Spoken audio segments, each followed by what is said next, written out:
Kawadhi nyime en ni jopur niang' ma pacho ka koro neno ka geno limbo bang' bedo gi midhiero ma ka gi kacha kuom higni mathoth. Marien bang' jatend piny William Ruto puodho chik mar bero sekta mar sukari mageto kelo ratiro, pok maromre kod manyalo kelo dongruoge mochwere. Ripota marwa ma Kisumu Millicent Adhiambo miyowa ler mathoth ewi kaka lokruok ma kama dhi kelo ber ne jopur bang' biro chako tich tarik 21 dweni. Kuom higni bora, jopur niang' osekalo midhiero mopogore matamre gi nono. Piny maru moting'o deko e chudo, nweng'o mapot kod telo marach e sekta no. Kata kamano, lokruok duong'o e dhot gi chik manyien mageto duogo geno kendo chiro sekta mar sukari. E romo moyiedhi manobagi gi bad migao marango chenro mag pur kod chiemo pacho ka Alpha, jopur no wuothgo e ber magidhi yudo kokalo kuom chik makama kaka yudo atamalo 40 mag omenda ne dongruoge mag pur niang' kod atamalo 5 ma ibiro keti ne migepe mochung' ne kedo ne ratich jopur. We are hoping that as it commences, we are going to start with the draft regulations so that at least we have a working document which we will present to the stakeholders in the shortest time possible, hopefully before the year ends. We are not reinventing the wheel.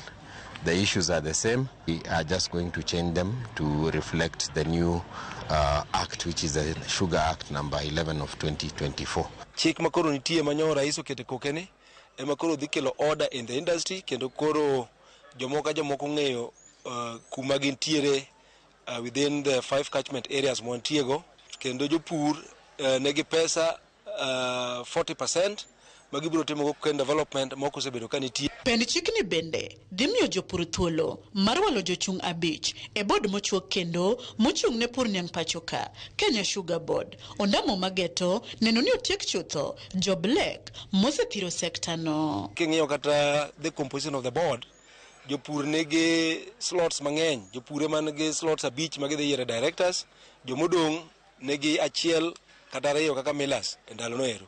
To kendo jopur biro bedo represented e migepni giduto e research organization mabiro ng'iyo ni en variety mane yang' mane maber, en formula mane monego tigo kilos table pricing committee, to kendo be pricing committee itself gibiro bede gi a representative.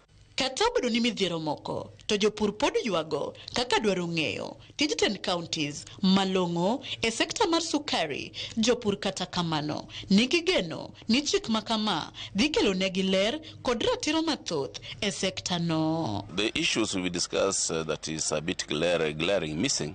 One is the role of the farmers in the tribunal. It's not very clear. We feel the farmer should play a key role in the tribunal. We are not very clear with the role of the county, the function and the role of the county. Agriculture is fully devolved, and the national government should stop bulldozing. This big boy syndrome is not in the spirit of the constitution. So we just urge upon my senior, my bosses, the COG and the governors, please don't watch as you are being undermined in the whole process. Omiyo wan gi geno ni weche mwawacho kaka wuono biro miyo wa jopur bedo gi ngufu moingo moloyo to gi gik mwawacho ni biro timore. E sama ndalo sudo kao tarik 21 dweni machiegni biro chako e tich ayanga.